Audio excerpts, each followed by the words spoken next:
I'm here today to talk about kind of a basic seed starting. And I know, but before I start, I wanted to kind of get a feel for like my audience. Like, how many of you actually grow vegetables at home now?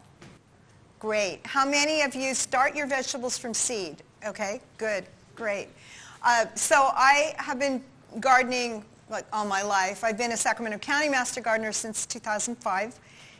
And I spend a lot of my time out at the Fair Oaks Horticulture Center. If you haven't been to the Fair Oaks Horticulture Center, it's in Fair Oaks at the corner of Fair Oaks Boulevard and Madison Avenue, just behind the library there. And I highly recommend that you go there. It's maintained by the Sacramento County Master Gardeners, and they do a great job, and there's a lot of veggie growing, and there's an orchard, a small orchard, a vineyard, an herb area. A lot of things. So please feel free to go. You'll notice that each of you should have a packet of handouts. I want to draw your attention to this. There's a lot of information here. And for those of you who have been gardening a long time, there may be additional answers to some questions you've had. But if you have just started gardening or you're fairly new to this, it might be overwhelming. So my recommendation would be just pick and choose the things you want. I would say later during the talk, the one thing we're going to focus on more is it's on basically the third page in, and it's a chart that talks about when the best time is to start growing seeds or planting your seeds in the ground or planting plants that you might get at the nursery directly into the ground. So today, because it's March and it's spring, this is a perfect time of year to plant. It's kind of like a shoulder time. You can still plant some cool season vegetables, and those are the ones that grow best in cool season. And then, as you know, we have pretty hot summers here. We're what they call a Mediterranean climate, and we have very little rain, if any, in the summer. And we get all of our rain, now, and then we just don't get much else, but it's pretty hot. So those vegetables that survive in the heat are the ones that you'll see mostly in the grocery store in the summer. And so it would be tomatoes and peppers, eggplant, cucumbers, and there's a variety of them. So you'll notice on your plant chart, the ones that are more plant toward the middle of in the summer, or those would be more our summer veggies when they're growing. First, I'm going to give a little overview, a PowerPoint presentation on kind of a basic seed growing. And then we're going to do some hands-on. You have little pots and soil, and you have some seeds. The two types of seeds that you have in front of you, one is a package of flower seeds, marigolds. The other are kind of an unusual vegetable. For some of you, maybe. It's an Armenian cucumber. They're actually a type of a melon. They are not in the same genus. So most plants, they'll have like two names. They'll have a genus, which would be the first part of their name, and then they'll have something called a specific epithet. So together they're called a species. They're a different species than all of your other cucumbers and melons that you'll grow. So what that means is they don't cross over, and they won't hybridize with any other thing in your yard, and you can save the seeds. So I thought those might be kind of fun if you're into like seed saving. What if you're growing melons? The question is, what if you're growing melons? They're a different genus and they won't cross. Okay. Yeah, that's a good question.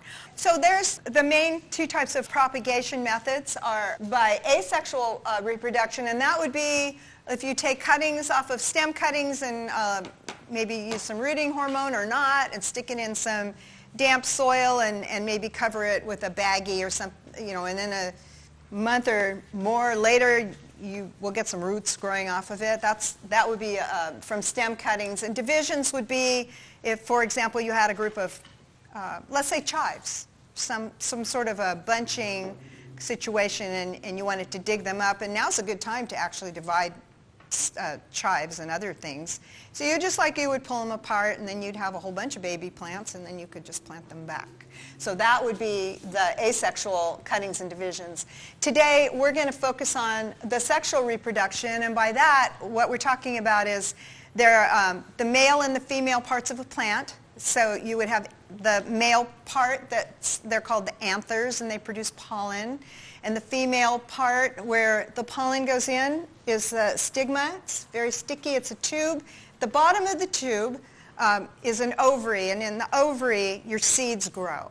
And so that starts out very small, and as it swells up, it's kind of like a baby. Just, gets bigger and bigger, and then it matures. And those seeds are what we plant in our garden. So that's what we're going to talk about today, is propagation by seeds.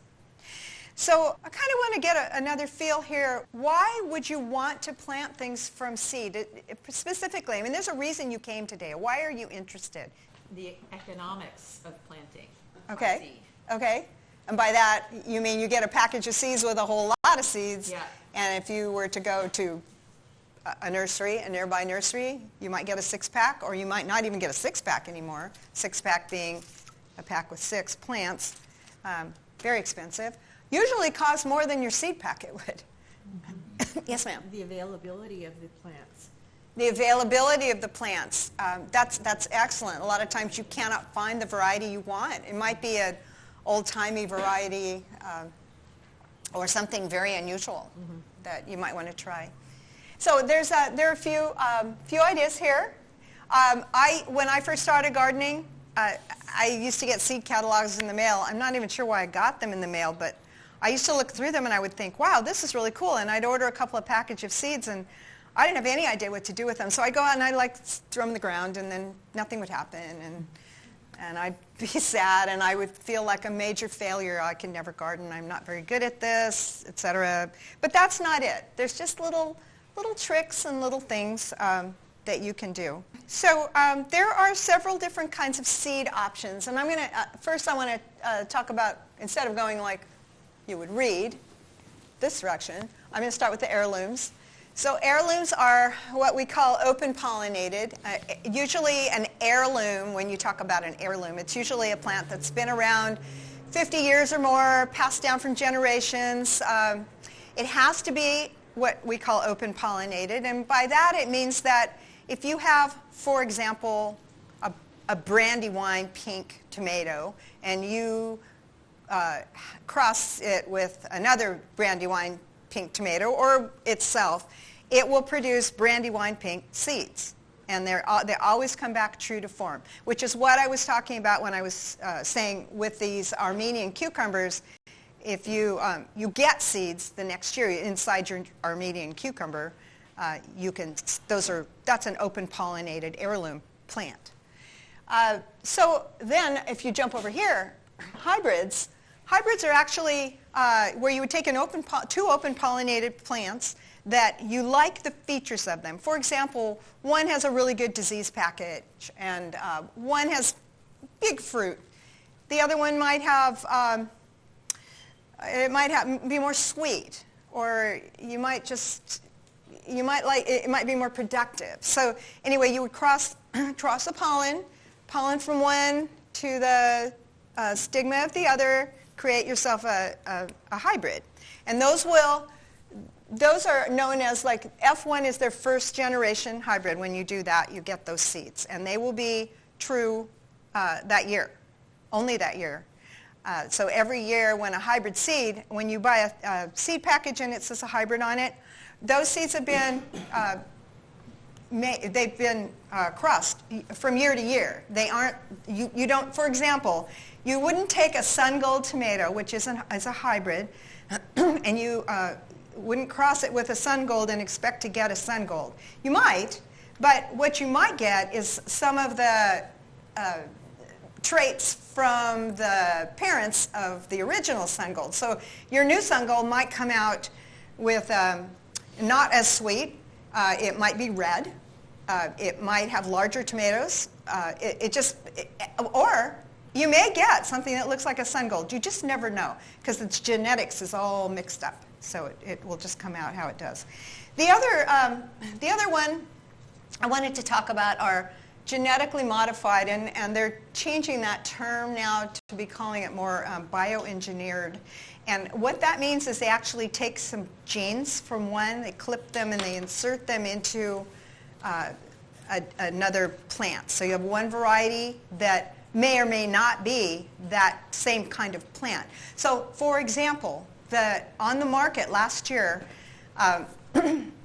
there was a new tomato that came out. It's called the purple tomato. And it is a cross between a purple snapdragon and I think it's called a tiny micro tom tomato. And so it produced a cherry tomato that was purple on the outside skin. When you cut it inside, it was purple. And it has more of the antioxidant anthocyanin, kind of like what you would buy blueberries for, and less lycopene, which is the red pigment that's in your tomatoes.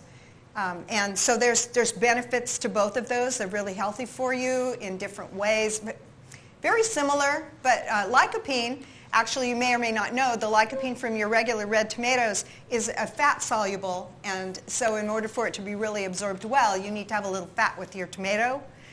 And on the other side, and heat doesn't seem to affect it, but with the anthocyanins, they are water soluble, and they, if you heat them up very much, it starts to destroy the benefits you would get from the anthocyanins, and you don't need them to have little oil with it to be absorbed. Just kind of a side thing.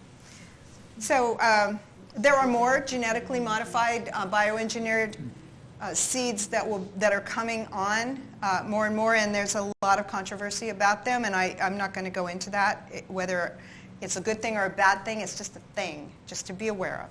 Just understanding seeds. So I wanted to just touch on this.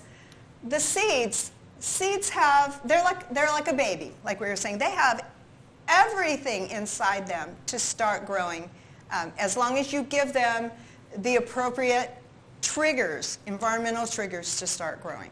Otherwise, they'll sit there for quite a while, some a lot longer than you might think. But on the back of you might want to check here. This is actually 2 handouts, the very last page. If you want to share it with a friend, you can cut it in half and give half away. But this, and I'll talk about this a little bit more, but seeds have a certain length of time that they're viable. And they may, you may buy, for example, I've found a lot of what we call brassicas, so that would be like cabbage, cauliflower, broccoli, that kind of collards, kale. They last like 4 or 5 years. But if you buy onion seeds and then you try to plant them a year or two, a couple of years later, you may or may not get very good germination success because they just don't last as long. So anyway, I would have you refer to this if you're wondering how long your seeds are viable. And then you can also do something called a viability test, where you would take maybe a paper towel and put 10 seeds on your paper towel and get it wet and roll it up and wait a week and then open it back up and see how many have germinated, and that would give you a percentage. Like if you had 2 germinate, you only had 20% germination. If you had 9, then you have 90% germination. Your seeds would be still good and strong. It depends a lot on how you've stored them or how they were stored. The older the seeds, the less oomph they have. So as I said, so the seed is a plant embryo. It's a baby. It has everything it needs in it to grow, to get to a point where it comes out of the soil, it produces leaves, and it starts to photosynthesize. At that point in time, it begins to make its own food. And hopefully, when you plant a seed, and this is kind of important, it's all important, but the deeper, like if you plant a seed, you want to plant it to a certain depth, so like twice the size of the seed. Usually I think it's the length of the seed. And you plant it to that depth, you cover it with that amount of soil. If you plant it too deep, it'll have enough energy. It's not that it won't germinate, it will, but it might not have enough energy to get up here to the top of the soil to get out to start getting the sun and photosynthesize, which is one reason why you use mulch on an area that you want to keep down weeds, because those little weed seeds, they'll germinate under there, but they start to grow, and they just don't have enough energy to get up above the mulch. Also, the third thing here is that a lot of well, all seeds have a coating. Their outside is a protective seed coat. Some are harder than others. Some of them you'll need to do something different to break that dormancy to help it along, and I'll talk about that. All seeds need moisture, temperature, and air to grow, and you give them those signals, and they'll start breaking dormancy, and they'll swell, and then pretty soon you'll have a little root come out first, and then you'll start seeing the top of the plant growing, and then once they get up and they start making leaves, the first leaves that come out don't look anything like the regular leaves of the plant. The first leaves are called seed leaves, and they are a totally different shape, and then the true leaves come out after that, and then they start looking like your tomatoes would look, or your peppers, or whatever. So down here I wrote a thing about scarification. I wanted to note that I don't know if any of you have ever tasted or bought blue butterfly peace tea. Have you ever tried? Anybody here tried it? It's a really interesting tea. It's in the pea family, and it grows. I've grown it in my yard. It vines up, and it produces these absolutely amazing flowers that you pick and you make tea out of them. They're the color of these chairs, just gorgeous. And when you make tea, the tea is the color of the chair. It's absolutely beautiful. And if you put a little lemon or some acidic in it, it changes to a kind of a beautiful purple. So it's dependent on the pH, we call it pH, or the acidity level. But I wanted to tell you because I brought some, and you're welcome to come up and look at them. I'm going to plant these in a little pot when I get home. Some of them have started to break dormancy. The little roots are starting to show. These are a little tougher than your basic, what we're going to grow today, marigolds and cucumbers, because they need to be nicked, which we call scarified. They need to be either, I took a little sharp pair of tiny scissors and I just put a little tiny nick on them, and I soaked them for a day, and they just needed some help to get past that hard seed coat. And now they're all swelled up and they're starting to grow. Timing is everything. In case you didn't know, timing is everything. And so I want to bring your attention to this sheet again, because since timing is everything, a good example would be if you tried to start your tomato seeds in August, let's say, or September, they'd be super happy, and they would come up and everything would be hunky-dory, and by the time they got to be however big they got to be, we'd have cold weather and they'd stop growing, and then we'd get colder weather and they'd die, because they have a certain amount of, in fact, if you were to read your seed packet, each of you has a seed packet in front of you, if you were to turn it over, you'll see there's a amount of time until the plant is mature, and you would not be giving a plant long enough to grow and produce before it got cold if you're using something that requires a long season or a warm season. So that's why this chart is really nice. So since I'm talking about tomatoes, on the back side, if you were to go across to the tomatoes, so the way to read this is there's three different indications on the chart.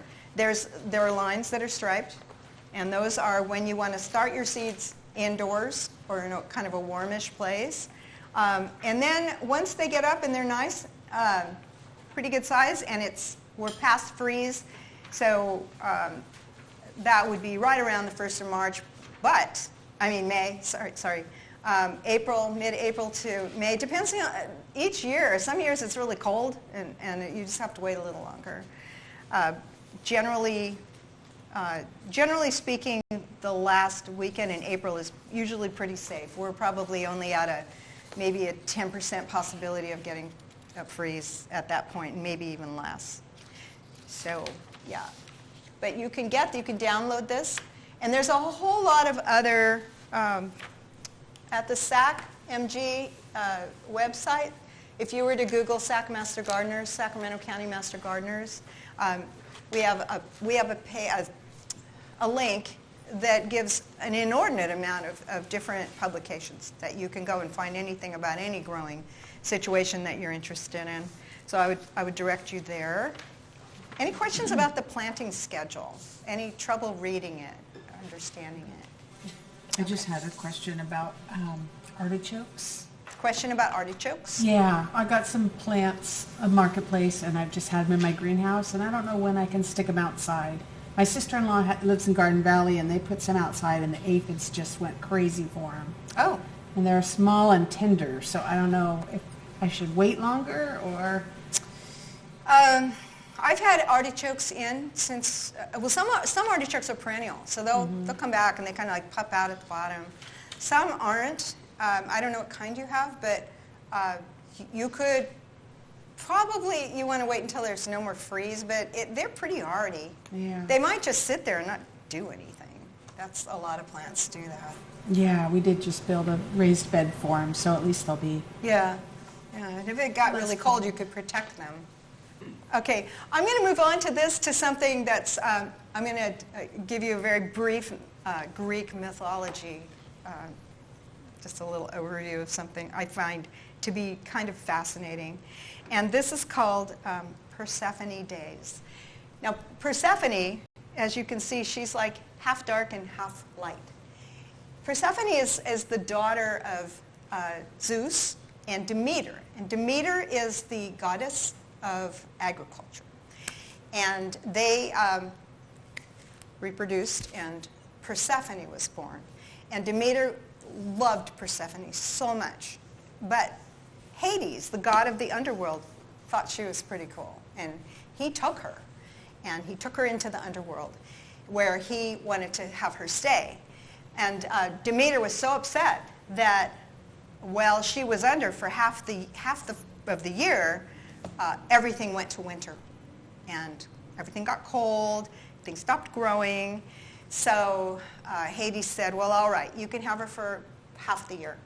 And so she came back out, and then there was spring, and it stayed really nice. And then she was taken back down in the fall and winter, and that was that. So the reason I'm telling you this is that we have, they call a season between in our area. You'd have to look up there are charts that show the amount of daylight. This has to do with the amount of daylight. And in our area, around or about the 18th of November, we switch from 10 hours days to like 9 something. And then it just continues to go down. So after November 18th, we have less than 10 hours of light. And with less than 10 hours of daylight, plants slow down dramatically. So, and the reason I'm telling you this is that if you want to have a harvestable fall garden, you need to plant your seeds at a time when you don't think it would be a good time to plant them, which would be when it's hot. Maybe end of August, 1st of September. A lot of times you'll see plant sales this time of year, and you'll go out and they'll be like, you know, you'll be buying plants that are broccoli or cabbage or cauliflower, and they're a pretty good size, and that would be what you'd want to have them up, really good size before, if you were growing it in the fall, to have them so that they're almost ready or ready to produce fruit, real close to that by the time you got the Persephone days. So then the growth picks up when it's longer than 10 hours. The plants start growing again, and you'll have spring broccoli that you planted in the fall. And anyway, I just thought that was pretty interesting. So tools for seed starting. Some of your plants need heat to start, need it warmer. Most plants, 65, 70 degrees soil. So in your house, pretty much, as long as the soil is right around there, most of your seeds will germinate. Peppers and eggplant, some tomatoes, need it a little warmer. And so it's helpful, although not 100% necessary, that you start your seeds on something called a heating seed mat. And and we do have some, I have some examples over here. I have a table where each of you received a raffle ticket, thank you. And we'll have a drawing later. And there are some seed mats over here. Do you want to hold one up just to show them? You open it up and you lay it down. They're waterproof and you would put your plants on top of it. They give about 10 degrees warmth more than what your ambient air is. So anyway, that's just one thing. If you don't use a heat mat, it just takes longer. It may take a really long time. You might think your seeds are dead. And they maybe, I mean, who knows? Maybe they weren't viable to begin with. But there is a chart in here in your, so this is a chart that talks about number of days for vegetable seeds to emerge at different temperatures. So if it's really, really cold, they'll eventually, a lot of them will eventually germinate, but it could take a long time. So there's a sweet spot. And what you want to try to do is to get your stuff up really good, get it healthy, get it growing as quickly as you can. So I'd like to call your attention to the seed packets you have on the table. If you can look at the back of the seed packet, just about everything you ever wanted to know about growing your seed is going to be on the back of your seed packet. And so you'll see these seeds, I think they actually are even the same brand. Are these botanical interest or no? Lake Valley. Lake Valley, but are there, what are the marigolds? Are they? There's a mix. There's a mix. Yeah. Okay, so they'll look a little different. So depending on the brand, the back of the seed packet will look different, but it'll have all this information on it somewhere. And if not, you can go to their website and take a look. So plant name, illustrations and things. But days to germination is important. You know, it's good for you to know, like I planted the seed, it's been 3 weeks. Is it going to come up? Well, I don't know. Depends on the temperature of your soil. Depends on if you kept it watered. Once they start to germinate, if it dried out, they're dead. They never come back. You need to make sure that they're, so if you plant really thickly, like you go, oh, wow, I just want to make sure something comes up, and you plant a whole lot of seeds and they all come up, then you need to go back and just ruthlessly go in with scissors and cut off at the soil level the ones you don't want. You might want to leave a couple of plants in here, or you may only want one. You may want a few, so later, especially some plants like tomatoes are pretty easy when they're very small to pull the whole bunch out. The whole section will come out and you can divide them and replant them. But not all plants are replant well. So please take a look at this on the back of your seed packet. This is an important, down here, packed for 2023. This would be, now you would want to go, these are green beans, Taverna. These are, I think they're bush bean.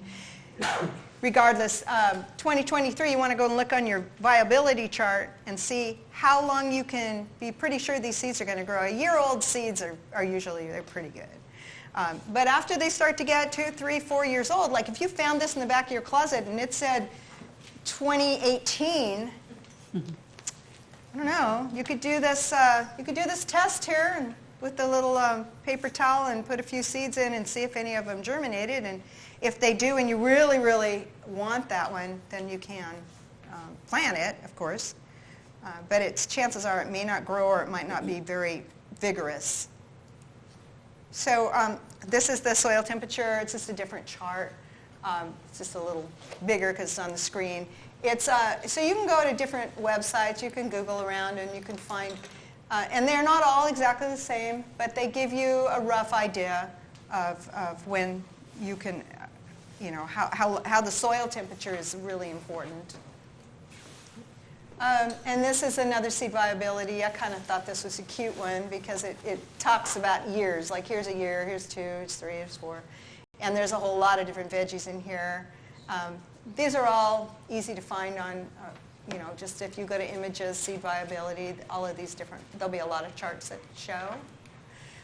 Thinning seedlings, we talked about that. If there's too many in your pot, scissors are the best way. And the reason is if you have a lot of seeds or a lot of plants growing together, when you go to pull them apart, you know, you just kind of pull them out. Some seeds are very sensitive, their roots are very sensitive to being disturbed. And if you just start yanking out, you're going to be ripping roots off of the ones you want to keep. So it's better to just cut them off. They will eventually decompose and what's left in the ground, and you'll be in much better shape. So store any seeds that you have left over in a place that's dry. And I like to store them in, I have a pantry that's kind of near my garage, but it's not, it stays kind of just moderately coolish all year round, and that seems to work out well. You can store them in anything. It's not, seeds, as long as they're dry, you can store them in jars, baggies. I like to keep mine in, I use those envelopes that are coin number 1, or I'm sure, I can't remember exactly what number it is, but they're small little coin envelopes. They, a lot of times, and I'm not sure what they have here at the seed library. Here they may have them in little envelopes at the Rio Linda Community Library. All of our little freebie seeds come in those small coin envelopes, and they're great because then you get an air exchange in there, and nothing gets moldy in case they were slightly damp. So almost done here. Really important, use clean pots. If you're reusing your pots, wash them out. And if you're not sure if they're clean enough, you can soak them in a 10% bleach solution. So 1 part bleach and 9 parts water, and just soak them for a while, and then you can reuse your pots. I usually don't do that, but I usually just wash them out or rinse them out. You do not want to use garden soil. That's really, really important. Because there are a number of reasons, and one is it's heavy, and seeds need a light kind of a mixture to guarantee. They may come up in your garden soil, but that doesn't mean that you're going to have great success with your germination. You might have a whole package of seeds and you have one come up, but that's not what you want. So the seed starter mix that we have in the green buckets here on your tables is a soil-less mixture. It has the little white pebbles in it are perlite. It has vermiculite. It will have something similar to a peat moss. If you find any of these little small pieces of bark, there shouldn't be any in there. Take them out because they get in the way. When the little tiny seeds come up, they keep a little darker there, and sometimes it's hard for them to push through. So if you find that you've planted your seeds and everything is great and your little plants are coming up, and all of a sudden you see on the soil like kind of mold or green growing, you can do a couple of things. One is to prevent that from happening at all. You can leave a fan going. Like I'll start my seeds in my garage, and I just have like a stand-up fan. It just moves the air. As long as the air is moving, you shouldn't have any problem at all. But if you do, it's usually a fungus. There are some organic things you can spray on the soil. You can actually just spray it on the soil, on the plants, and oftentimes it'll kill that if it's not too far along. You can also sprinkle hydrogen peroxide works really well too, just to kill that sort of stuff that's growing there. Doesn't that affect the seedlings? Doesn't affect the plants. I know, surprise, surprise. What's the percentage of the hydrogen? Well, this one is 3%. I don't think it matters that much. This one is a really low one. I've seen 10%, and sometimes people dilute it. It just doesn't seem to be all that critical. Okay, so we just talked about that. Don't plant the seeds too deep. Here you go. You've got your beautiful plant. It's all grown up. One thing I didn't show you is after you plant your little plants, you're going to want to put them in a place where it keeps the moisture in. And you could use a plastic bag, or you could use some kind of a plastic situation with the lid. I plant things in little 6-packs, not always, and I would put like a pencil or something to keep this slightly open, because if you have it shut, then there's no air circulation, and we just talked about how important that is. If you just keep it a little bit, it'll keep the moisture in. It acts like a little greenhouse. I love these. I collect these from all my friends' parties when I go. And then I just, you can get a lot of plants in here, you know. So once your plants are up and you want to move them to the garden, then you have other problems. I have huge bird problems. So one of the things I've done is I bought little tiny waste baskets, and I'll put them over my new plants, and then I'll put something into the soil to keep them from it just sort of keeps them there until they get a little bigger, and then the birds aren't interested in them anymore. They'll go and find something else you just planted instead. One other thing I didn't mention is once I get this situation all ready, and if I don't have a heating mat, I like to put it on the fridge. It's warmer up there. That really helps. That works real well. So that's pretty much all I have. Are there any questions on this about any of the topics we covered? Kind of a lot. I'm new to growing salad greens. I was wondering, how do you cut seed from those? Do you have to let them bolt, or? You have to bolt, and depending on what you're growing, they may have crossed with something else you have, so they may or may not come back true to form. I save my lettuce seeds. I only let one type bolt. I have like a whole container full of spinach. Yeah, so if it's one kind of spinach and it's not a hybrid, then you can save the seeds from that. Or you could try. You could just save them and try them. I saved my Cylindra beet seeds this year. I had terrible germination from them. Terrible. I'm not sure what happened. But I had a quart jar in a bag, and I'm getting like one out of the quart jar. It's not good. So you never know. But with lettuce, I've had great luck saving the seeds from lettuce. Any other questions? Yes, ma'am. This is less of a seasonal question. I kind of do what you do when I'm trying to plant sunflowers, because I realize birds always go for them once they sprout. But once I even get it going, those the kind of green those little goldfinches, they come and they strip the leaves. For the longest time, I couldn't understand what was destroying my sunflowers, and then I kind of caught them at it. So they go from one leaf to the next, and then soon all you have is like A skeleton, right? Yeah. Plant dies. I don't know how to solve that problem. Yeah. You could try some sort of deterrence. If you have any like old CDs hanging around from whenever they flash, as Mylar strips sometimes will help keep birds away.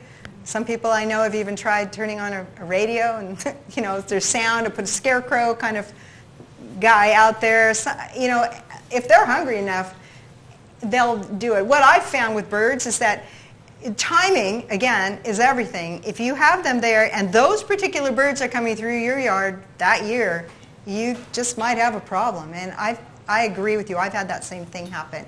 But the next year, they may not be in your yard. And that often happens. The same bird may or may not be the same bird. They come every year. Well, you're just lucky, that's all.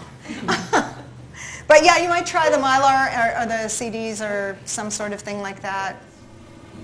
I usually plant stuff for the birds that keeps them away from other stuff that I want to eat. Yeah. They love sunflowers. They love sunflowers. Yes, sir. What do you do about pests like aphids or those little white things that get on? Yeah, aphids and whiteflies. So if you have like a sucking insect, and you want to keep your garden organic, and you don't have a huge population, like once they get to a point where you can hardly see the leaves, then you just have to pull the plant out. But before, when they're a low population, if you hit the aphids with a hose, really strong hose, and wash them down, then they don't come back up. So you just go out for a few days in a row and keep hitting that same thing. You can also buy, there are organic products, safer soaps and those sorts of things. I wouldn't resort to those first. Would try something easy, like spraying. Water spray really does work really well. Also, if you have zucchini and you trim the bottom leaves, same thing with tomatoes. Trimming the You're bottom less leaves of likely to tomatoes have and zucchini, that's an excellent idea. Keep them off the ground. Things that are on the ground are going to encourage slugs and snails and that sort of thing to come up. Yes? Yes, sir. So on the seed planting, there's a soil temperature that you reference? Yes, I have a chart in here. Yeah, so that's going to be different than the air temperature. Yes. Right? Is that just a matter of getting a soil thermometer to check it, or Yeah. is there a rule of soil thumb for like? Well, with some bean seeds, lima beans in particular, if you can sit on the soil, they say it's probably, if it's comfortable enough for you to sit on the soil, it's a good time to plant them. If you stick your finger in, and if it's really cool, you can feel a little bit like that. But I do have a soil probe. If I'm not sure, I'll put them in. But for seed germination, that's what you're talking about, right? Is that it? Any other questions? If not, we'll go ahead and move forward with planting our marigolds and our Armenian cucumbers. Yeah. I think it's really important that you dampen your soil medium before you start. Like, this is right out of the bag. We just dumped these in from the bag this morning. But if you're at home, you'll want to put some water and stir it around and do it again, and you'll be shocked at how much water is absorbed by this medium. And you should use that damp medium because when you water on top, you will be putting your water on here, and you think you've put a whole lot of water, and then if you were to take your finger and move that over, it's dry underneath. So I think that is, when you go home with your seeds, be sure to get this really, really wet. And because these are paper, they will tend to dry out more, so you're going to have to be sure you put your paper in something similar, like what I was saying. You want to have it in a baggie, or you want to have it in some kind of a Tupperware or some sort of a container of some kind, and be sure you get this wet. So what you're going to do is scoop some soil, keeping in mind this is damp soil. I like to fill it up maybe 1/4 of an inch or so from the top, and tamp it on your table pretty good. Get some of that extra air out. Although the seed needs air, but there's plenty of air in here, and the perlite will provide some air pockets too. If you see any large pieces of bark, take those out, because those are they'll interfere. So so you've got your about soil in, you kind of packed it down a little. You can use your hands too. And then if you're planting the Armenian cucumbers, look on the back of the seed packet, and it'll tell you how deep you should plant them. It should tell you somewhere on there. I like to use my finger, put my finger in a little bit, like say 1 inch. It says an inch, and the reason it says an inch is that the seed length is almost 1/2 inch, not quite. So you plant these about twice the length of the seed. So I would stick my finger in, make a hole that's maybe 3/4 to an inch deep, plant a seed in each hole, and then put a little more, more soil, fill your little holes, and maybe even water before you do that. I'm worried that you guys are going to get home and you're not going to have success because your soil's dry. Oh, also you have tags. Don't forget to put the tags on. Are there any questions? It seems like you guys are on it. I'll be around after class too, so I'm not in a hurry to leave.